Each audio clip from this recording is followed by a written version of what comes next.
Well, we're rapidly approaching the end of summer's opening month of three, of course. Thanks for clicking on to Vogtland's European Outlook for Tuesday, the 27th of June. I want to quickly look back at what the forecast was for certainly June and indeed July, and talk a little bit about what July may offer in terms of weather pattern. Of course, June, it looks as if provisionally could be the warmest on record for the British Isles, according to the Met Office. But I want to look and kind of score the June outlook overall, and then, of course, glance at what is potentially ahead. So the prediction, this is off marfoganweather.com, and the prediction was based on all the above. So if you go into it, you factor in the El Nino, the warmer than normal sea surface temperatures, the solar cycle, and of course factoring in things like the Manjulian oscillation and the tropical activity, potentially mid and late summer, of course, as well. All these things combined, this is what was forecast for the overall June through August period. So based on all the above and considering the likely warming influence of solar cycle 25, approaching the maximum, developing El Nino, and warmer ocean surface. So, of course, from the tropical Atlantic up to the UK, of course, and that really did increase in terms of the anomaly during the latter half of May and through June. I will firstly suggest that a warmer than average summer 2023 is likely for most of the continent, including the UK and Ireland. So I want to emphasize that point, that I have always said that this summer would likely be warmer than average. So when we go into the details with regards to the month of June, and I think overall the ideas that I had, from back at the end of May, was pretty decent.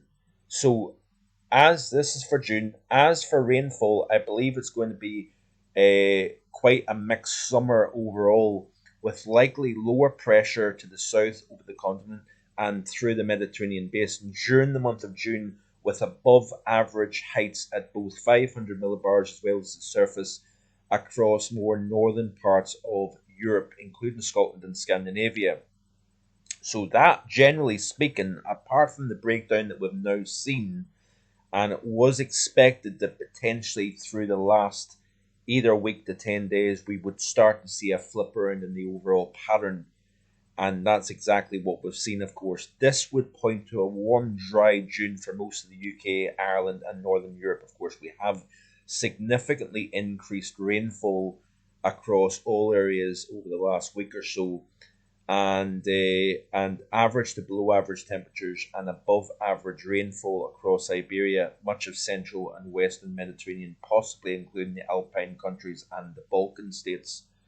So, of course, we have significantly increased the temperature over southern areas and slowly but surely decreased temperatures across more northern areas as we reverse the upper air pattern. I do suspect the presence of low pressure near the Bay of Biscay with possible influence reaching southern Ireland, England, and Wales could increase the potential for heavy rainfall, thunderstorm activity. Of course, we've seen some of the most the biggest thunderstorm days over Ireland since, I believe, the 1950s. I think there's been 9 days of widespread thunderstorm activity. If I'm right in saying that, I hope I am right, across the Republic of Ireland during the month of June. And you have to go all the way back. It's either the 50s or 1986, possibly. I do have to look at the details on that. Sorry about that. I will go back and look at the information to make sure I'm providing you with the correct information. But I do suspect a low pressure over or near the Bay of Biscay, possibly increasing the thunderstorm threat, especially across south and western areas, and could greatly temper heat and increase local flood threat. And we are seeing that in places.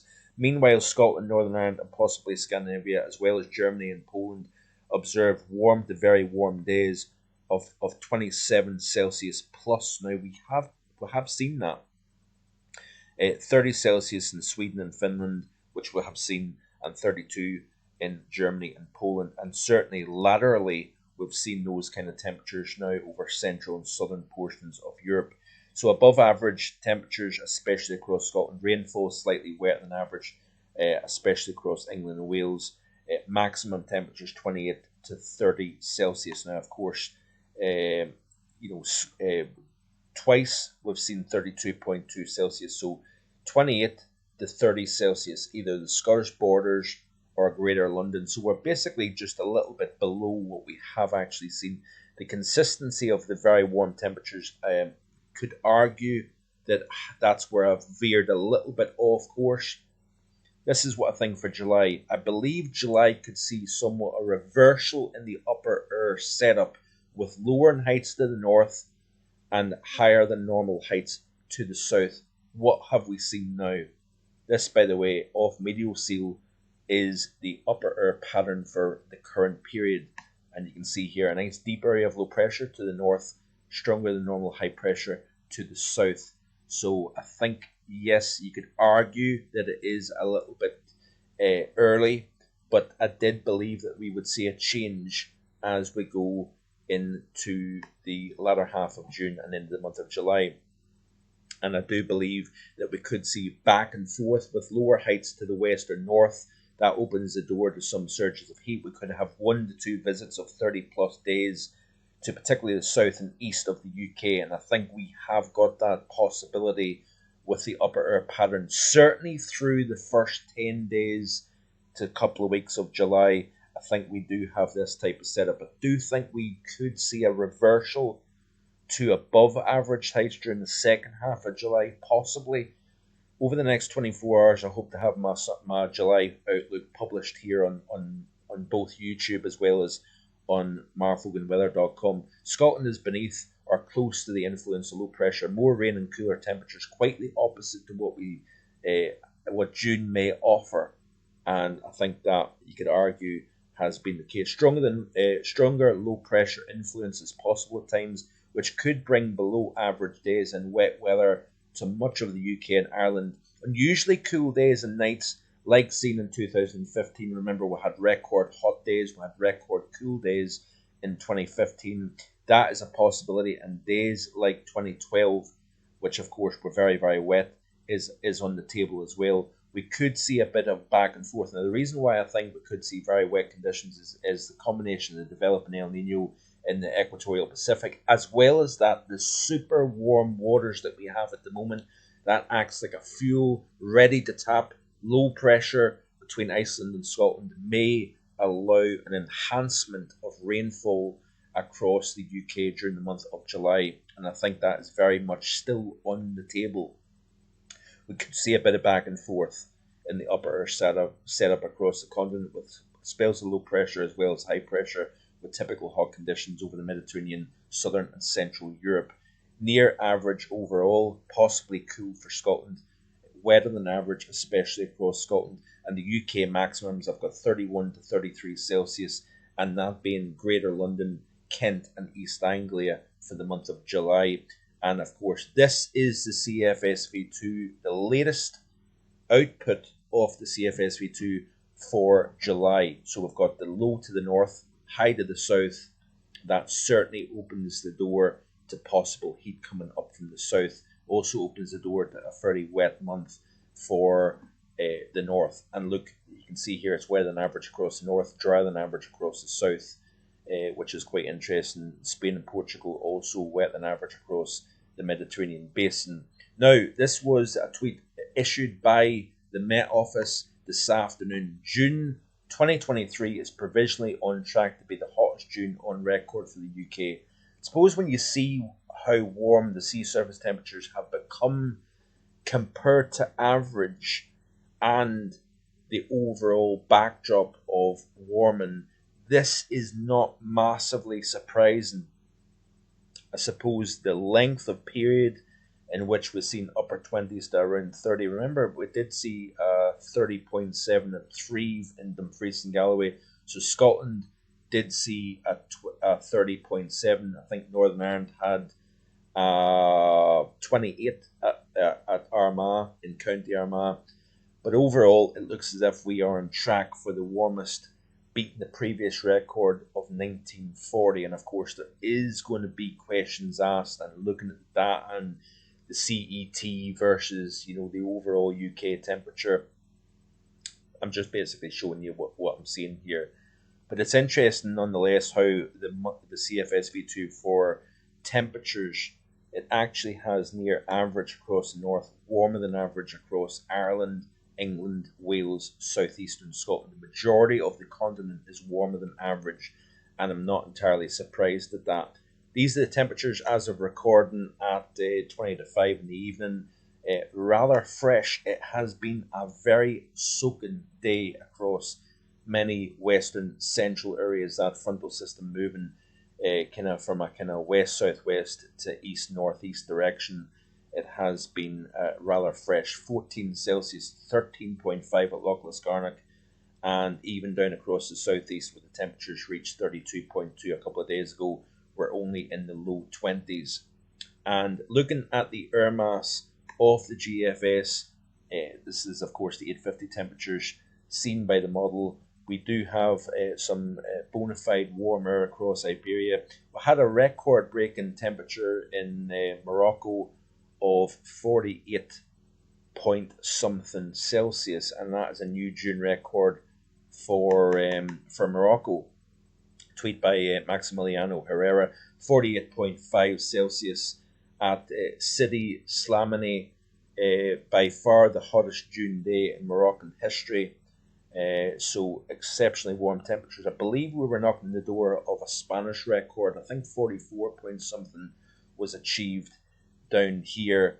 And of course, no surprise when you've got that deep low to the north, bringing all sorts of wet conditions across the UK. We've got, of course, high pressure, hot conditions down across the southwest. So we've got a bit of a contrast at the moment between northern UK and southern Iberia and northwestern portions of Africa, of course. So this is a more typical classic pattern at the moment. We do have a strengthening jet stream over the Atlantic at the moment here, and you can see as we play through this loop, there's that deep area of low pressure cycling some very chilly air coming off Greenland, and that will sweep across the British Isles over the next 24 hours or so. And notice here that we have got quite a contrast between Greenland and the mid-tropical Atlantic here. So therefore we've got a very strong jet stream at the moment here, roaring across the Atlantic, and it's bringing quite the contrast between the UK and southwestern portions of Europe. Now, as we continue to play and skip into the month of July, you can see here more areas of low pressure playing a role. We could even see these lows pushed to the east, bringing down a fresh, cool, northerly airflow with 850s even down to 0 Celsius. And all the while, we've still got plenty of heat across the southwest. But as that cold air gets pushed further south, possibly even reaching the northern portion of Iberia, of course, further east, you typically expect to see hot air getting wafted north over central and eastern portions of the continent. So we're going to see the temperature off the races all the way up into western Russia here as cold air comes down the western side of the continent, of course. And then as we continue to play it through the loop here, you can see here more influence of low pressure, but with position of low pressure further west, you then have the possibility of seeing some hot, humid air coming up from the south, and there's where your 32, 33 Celsius could arrive with this type of upper air setup.